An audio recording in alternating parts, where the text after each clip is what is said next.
बिस्मिल्लाहिर्रहमानिर्रहीम। अस्सलाम वालेकुम। Smart syllabus English class 11 accelerated learning program and paper pattern 2025-26 English text book class 11 single national curriculum के तहत इस साल नई इंग्लिश की किताब आई थी फर्स्ट ईयर के लिए। उसके 14 यूनिट हैं। इससे पीछे जो सिलेबस था उसमें 2 किताबें थी जिसमें 15 प्रोज के लेसन थे जो बुक 1 थी और 3 प्लेज थे और 20 नज़में थी। तो उसके लिहाज से तो ऑलरेडी ये किताब बिल्कुल बहुत कम है, तकरीबन आधे से भी निसफ है। वो 15 थी, इसमें 8 हो गई। प्रोज के लेसन जो हैं उसमें 15 थे, इसमें 8 हैं। उसके बाद उसमें 20 पोएम्स थी, इसमें 5 हैं और उसमें 3 प्लेज थे, इसमें 1 है। तो ये ऑलरेडी काफ़ी ज़्यादा शॉर्ट है। इसको मज़ीद शॉर्ट कर दिया गया। उसके लिए मैं देख लें कि क्या कम किया उन्होंने। तो बुक का पहला यूनिट है ख़ातमुन नबीयीन हज़रत मोहम्मद सल्लल्लाहु अलैहि वसल्लम। ये इंक्लूडेड है, इसको ख़त्म नहीं किया गया। Unit 2 responsibility of youth in nation building. ये कायदे आज़म की एक स्पीच है ढाका यूनिवर्सिटी में, उसका यूनिट है और ये भी इंक्लूडेड है। Third unit A bird came down the walk, ये एक पोएम है, ये इंक्लूडेड है। फोर्थ यूनिट टीम मून,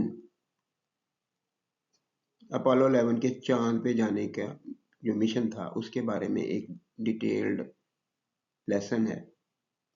इसको एक्सक्लूड कर दिया गया, इसको निकाल दिया गया। और unit 5 impact of global warming on Pakistan, Pakistan के ऊपर ग्लोबल वार्मिंग के असरात, ये एक अच्छा लेसन है, एक नॉलेजेबल लेसन है, तो इंक्लूडेड है। Unit 6 the aching green poem है, इंक्लूडेड है। Unit 7 what do you is what you are, इस लेसन को एक्सक्लूड कर दिया गया, इसको निकाल दिया गया। यूनिट 8 क्लीन वाटर इंक्लूडेड है।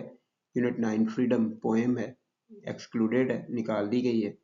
Unit 10 the punishment of Sharpesh the Persian on Hippel the builder, ये इंक्लूडेड है। और unit 11 those winter Sundays poem है, ये भी इंक्लूडेड है। Unit 12 the impact of AI on society human relationships and ethics, ये excluded है।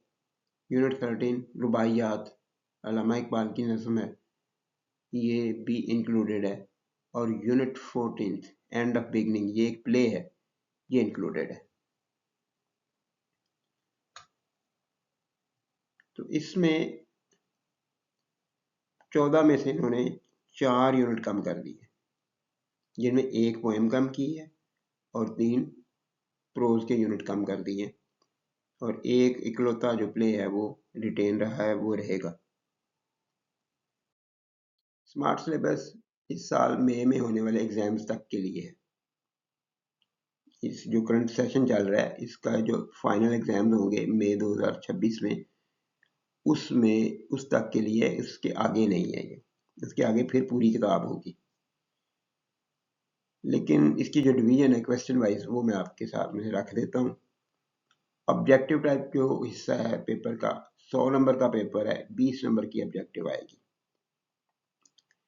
उसका पहला हिस्सा है, क्वेश्चन नंबर 1 होता है ये, उसका पहला हिस्सा है करेक्ट सिनोनिम। एक सेंटेंस दिया होगा लेसन में से, उसमें से एक लफ्ज को अंडरलाइन करके उसके नीचे 4 ऑप्शंस दे के उसका करेक्ट सिनोनिम पूछा जाएगा।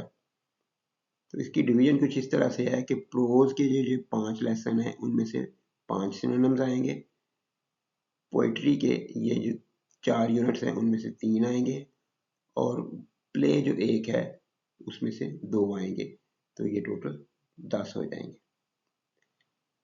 बी सेक्शन या बी पार्ट इसका है टेक्स्ट बेस्ड एमसीक्यूज।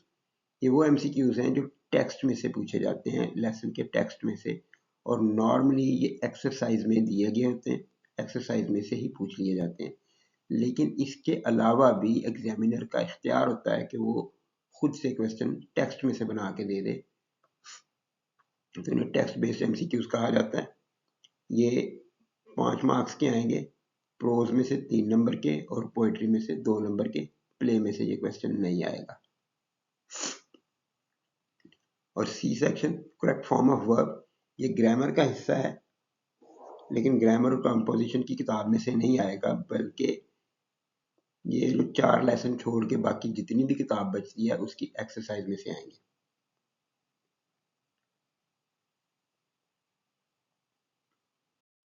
बीस नंबर की ऑब्जेक्टिव के बाद सब्जेक्टिव टाइप पेपर है 80 नंबर का।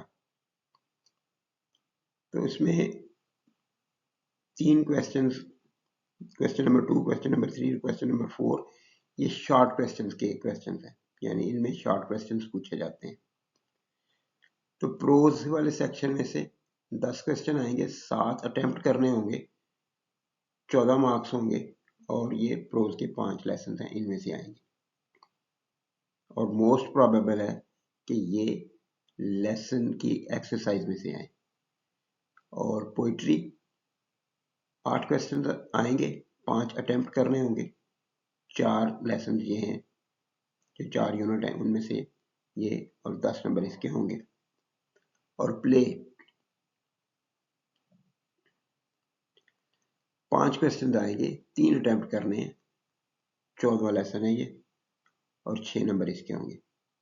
तो 30 नंबर के एमसीक्यूज होंगे, 20 नंबर की ऑब्जेक्टिव है, 50 नंबर यहाँ तक हो गए। इसके बाद ग्रामर एंड कंपोजिशन का हिस्सा शुरू हो जाता है।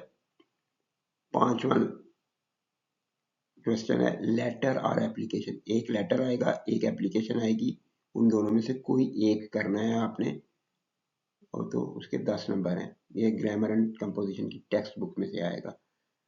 6 स्टोरी, मॉरल स्टोरीज हैं, और काफ़ी ज़्यादा मॉरल स्टोरीज दे दी गई हैं, तकरीबन 40 के करीब हैं। तो उनमें से 2 में से कोई एक, 2 आएंगी, एक करनी है, और 10 नंबर की होगी ग्रामर एंड कंपोजिशन की टेक्स्ट बुक में से। क्वेश्चन नंबर 7, 3 पार्ट्स हैं इसके, ये भी प्रीवियस एग्जैक्टली इसी तरह से आता था। तो 80 नंबर, 70 नंबर पीछे हो गए हैं, 20 नंबर की ऑब्जेक्टिव है, और 50 नंबर के, 30 नंबर के एमसीक्यूज हैं, 10 नंबर की एप्लीकेशन या लेटर है, और 10 नंबर की स्टोरी है। तो वहां तक वो हमारे 70 नंबर हो गए। अब उसके बाद 7वां ए जो है वो स्टैंजा आता है, और एक आएगा, एक ही करना है, इसमें कोई चॉइस नहीं है। ये पहले भी ऐसे ही आता रहा है, अब भी ऐसे ही आएगा, और ये पोइट्री वाले पार्ट्स में से, पोएम्स में से आता है। 5 नंबर हैं इसके। 7B पंक्चुएशन है, ये लेसन की एक्सरसाइज या लेसन के टेक्स्ट में से 2, 3, 4 लाइनें दी जाती हैं, उनको पंक्चुएट करना होता है आपने, और ये प्रोज वाले पार्ट में से आएगा, और इसके भी 5 नंबर हैं। इसके बाद 7C पेयर ऑफ वर्ड्स हैं, 8 आते हैं, 5 करने होते हैं, एक पेयर का 1 नंबर है, यानी 2 जुमले आपने पूरे लिखने हैं और उसका 1 नंबर मिलेगा, और ये ग्रामर एंड कंपोजिशन की टेक्स्ट बुक में से आएगा। तो 5 नंबर इसके। तो 15 नंबर का ये क्वेश्चन हो गया, तो 85 मार्क्स हो गए। और लास्ट क्वेश्चन है ट्रांसलेशन इनटू उर्दू। बुक में से एक पैराग्राफ आता है, ये एक ही आता है, एक ही करना होता है, इसमें भी कोई चॉइस नहीं होती। तो 15 नंबर का ये है, और हमारे प्रोज वाले पार्ट में से आता है, और यहाँ पे सिर्फ 5 लेसन रह गए हैं।